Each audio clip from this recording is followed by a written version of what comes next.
Assalamualaikum warahmatullahi wabarakatuh. Sampurasun.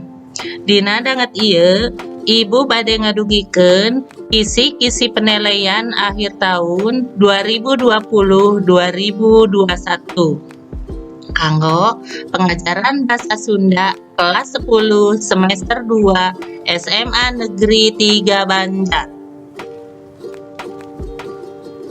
Bahan materi bab 5 dugikeun ka bab 8. Bab 5 nyaeta wawancara anu nyakup ragam bahasa, jenis wawancara, ciri-ciri kalimat tanya, struktur wawancara, sareng tujuan wawancara. Teras dilajengkeun ka bab 6, babad. Pengertian babad, unsur intrinsik babad, istilah-istilah dina carita babad, paribasa Sunda, sareng anu terakhir nu kalima pancakaki.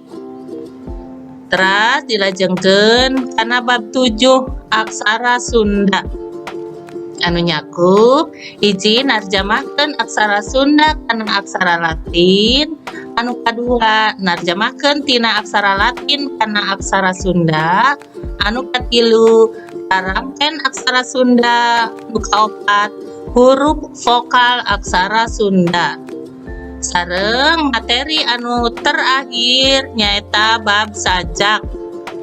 Anu kahiji nyakupan denotatif, konotatif, unsur rasa dina sajak, adegan batin sajak, sareng sinonim kakecaban maksadna dina sajak.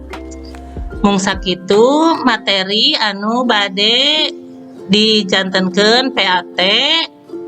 Mohon muga-muga hidup sing tiasa ngerjakeunana, kedah ngapalkeun sing husu sing soson-soson.